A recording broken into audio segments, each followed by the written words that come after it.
16 सोमवार व्रत की कथा। एक बार शिवजी और माता पार्वती मृत्यु लोक पर घूम रहे थे। घूमते घूमते वो विदर्भ देश के अमरावती नामक नगर में आए। उस नगर में एक सुंदर शिव मंदिर था, इसलिए महादेव जी पार्वती जी के साथ वहां रहने लग गए। एक दिन बातों बातों में पार्वती जी ने शिवजी को चौसा खेलने को कहा। शिवजी राजी हो गए और चौसा खेलने लग गए। उसी समय मंदिर का पुजारी दैनिक आरती के लिए आया। पार्वती ने पुजारी से पूछा, बताओ हम दोनों में चौसा में कौन जीतेगा। वो पुजारी भगवान शिव का भक्त था और उसके मुंह से तुरंत निकल पड़ा, महादेव जी जीतेंगे। चौसा का खेल खत्म होने पर पार्वती जी जीत गई और शिवजी हार गए। पार्वती जी ने क्रोधित होकर उस पुजारी को शाप देना चाहा, तभी शिवजी ने उन्हें रोक दिया और कहा कि ये तो भाग्य का खेल है, उसकी कोई गलती नहीं है। फिर भी माता पार्वती ने उस कोढ़ी होने का शाप दे दिया और उसे कोढ़ हो गया। काफी समय तक वो कोढ़ से पीड़ित रहा। एक दिन एक अप्सरा उस मंदिर में शिवजी की आराधना के लिए आई और उसने उस पुजारी के कोढ़ को देखा। अप्सरा ने उस पुजारी को कोढ़ का कारण पूछा तो उसने सारी घटना उसे सुना दी। अप्सरा ने उस पुजारी को कहा, तुम्हें इस कोढ़ से मुक्ति पाने के लिए 16 सोमवार व्रत करना चाहिए। उस पुजारी ने व्रत करने की विधि पूछी। अप्सरा ने बताया, सोमवार के दिन नहा धोकर साफ कपड़े पहन लेना और आधा किलो आटे से पंजीरी बना देना। उस पंजीरी के 3 भाग करना। प्रदोष काल में भगवान शिव की आराधना करना। इस पंजीरी के 1/3 हिस्से को आरती में आने वाले लोगों को प्रसाद के रूप में देना। इस तरह 16 सोमवार तक यही विधि अपनाना। 17वें सोमवार को 1/4 गेहूं के आटे से चूरमा बना देना और शिवजी को अर्पित कर लोगों में बांट देना। इससे तुम्हारा कोढ़ दूर हो जाएगा। इस तरह 16 सोमवार व्रत करने से उसका कोढ़ दूर हो गया और वो खुशी खुशी रहने लगा। एक दिन शिवजी और पार्वती जी दोबारा उस मंदिर में लौटे और उस पुजारी को एकदम स्वस्थ देखा।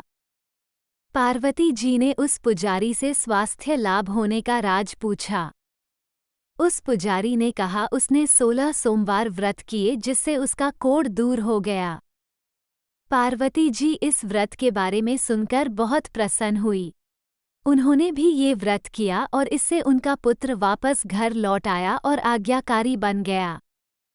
कार्तिकेय ने अपनी माता से उनके मानसिक परिवर्तन का कारण पूछा जिससे वो वापस घर लौट आए। पार्वती ने उन्हें इन सब के पीछे 16 सोमवार व्रत के बारे में बताया। कार्तिकेय ये सुनकर बहुत खुश हुए।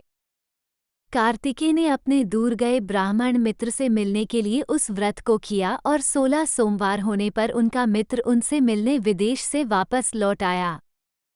उनके मित्र ने इस राज का कारण पूछा तो कार्तिकेय ने 16 सोमवार व्रत की महिमा बताई। ये सुनकर उस ब्राह्मण मित्र ने भी विवाह के लिए 16 सोमवार व्रत रखने के लिए विचार किया। एक दिन राजा अपनी पुत्री के विवाह की तैयारियां कर रहा था। कई राजकुमार राजा की पुत्री से विवाह करने के लिए आए।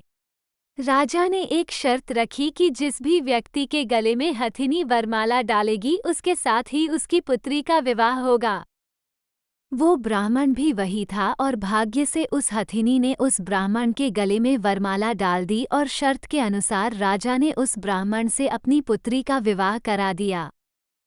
एक दिन राजकुमारी ने ब्राह्मण से पूछा, आपने ऐसा क्या पुण्य किया जो हथिनी ने दूसरे सभी राजकुमारों को छोड़कर आपके गले में वरमाला डाली।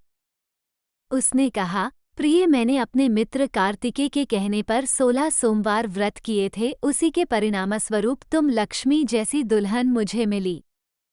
राजकुमारी यह सुनकर बहुत प्रभावित हुई और उसने भी पुत्र प्राप्ति के लिए 16 सोमवार व्रत रखा। फलस्वरूप उसके एक सुंदर पुत्र का जन्म हुआ और जब पुत्र बड़ा हुआ तो पुत्र ने पूछा, माँ आपने ऐसा क्या किया जो आपको मेरे जैसा पुत्र मिला। उसने भी पुत्र को 16 सोमवार व्रत की महिमा बताई। ये सुनकर उसने भी राजपाट की इच्छा के लिए ये व्रत रखा। उसी समय एक राजा अपनी पुत्री के विवाह के लिए वर तलाश कर रहा था तो लोगों ने उस बालक को विवाह के लिए उचित बताया। राजा को इसकी सूचना मिलते ही उसने अपनी पुत्री का विवाह उस बालक के साथ कर दिया। कुछ सालों बाद जब राजा की मृत्यु हुई तो वो राजा बन गया क्योंकि उस राजा के कोई पुत्र नहीं था। राजपाट मिलने के बाद भी वो सोमवार व्रत करता रहा। एक दिन 17वें सोमवार व्रत पर उसकी पत्नी को भी पूजा के लिए शिव मंदिर आने को कहा, लेकिन उसने खुद आने के बजाय दासी को भेज दिया।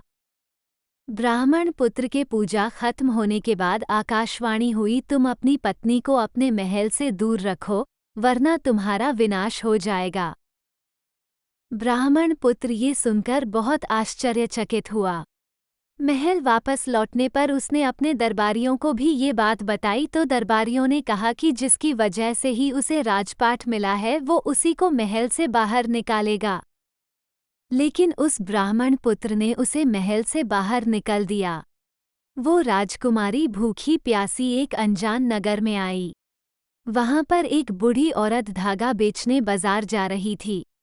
जैसे ही उसने राजकुमारी को देखा तो उसने उसकी मदद करते हुए उसके साथ व्यापार में मदद करने को कहा। राजकुमारी ने भी एक टोकरी अपने सर पर रख ली। कुछ दूरी पर चलने के बाद एक तूफान आया और वो टोकरी उड़कर चली गई। अब वो बूढ़ी औरत रोने लग गई और उसने राजकुमारी को मनहूस मानते हुए चले जाने को कहा। उसके बाद वो एक तेली के घर पहुंची। उसके वहां पहुंचते ही सारे तेल के घड़े फूट गए और तेल बहने लग गया। उस तेली ने भी उसे मनहूस मानकर उसको वहां से भगा दिया। उसके बाद वो एक सुंदर तालाब के पास पहुंची और जैसे ही पानी पीने लगी उस पानी में कीड़े चलने लगे और सारा पानी धुंधला हो गया। अपने दुर्भाग्य को कोसते हुए उसने गंदा पानी पी लिया और पेड़ के नीचे सो गई। जैसे ही वो पेड़ के नीचे सोई उस पेड़ की सारी पत्तियां झड़ गईं। अब वो जिस पेड़ के पास जाती उसकी पत्तियां गिर जाती थीं। ऐसा देखकर वहां के लोग मंदिर के पुजारी के पास गए। उस पुजारी ने उस राजकुमारी का दर्द समझते हुए उससे कहा, बेटी तुम मेरे परिवार के साथ रहो, मैं तुम्हें अपनी बेटी की तरह रखूंगा, तुम्हें मेरे आश्रम में कोई तकलीफ नहीं होगी।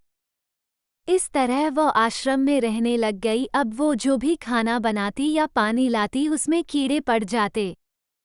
ऐसा देखकर वो पुजारी आश्चर्यचकित होकर उससे बोला, बेटी तुम पर ये कैसा कोप है जो तुम्हारी ऐसी हालत है। उसने वही शिव पूजा में ना जाने वाली कहानी सुनाई। उस पुजारी ने शिवजी की आराधना की और उसको 16 सोमवार व्रत करने को कहा जिससे उसे जरूर राहत मिलेगी। उसने 16 सोमवार व्रत किया और 17वें सोमवार पर ब्राह्मण पुत्र उसके बारे में सोचने लगा, वो कहाँ होगी, मुझे उसकी तलाश करनी चाहिए। इसलिए उसने अपने आदमी भेजकर अपनी पत्नी को ढूंढने को कहा। उसके आदमी ढूंढते ढूंढते उस पुजारी के घर पहुंच गए और उन्हें वहां राजकुमारी का पता चल गया। उन्होंने पुजारी से राजकुमारी को घर ले जाने को कहा, लेकिन पुजारी ने मना करते हुए कहा, अपने राजा को कहो कि खुद आकर इसे ले जाएं। राजा खुद वहां पर आया और राजकुमारी को वापस अपने महल लेकर आया। इस तरह जो भी यह 16 सोमवार व्रत करता है उसकी सभी मनोकामनाएं पूरी होती हैं। Please subscribe for more such content.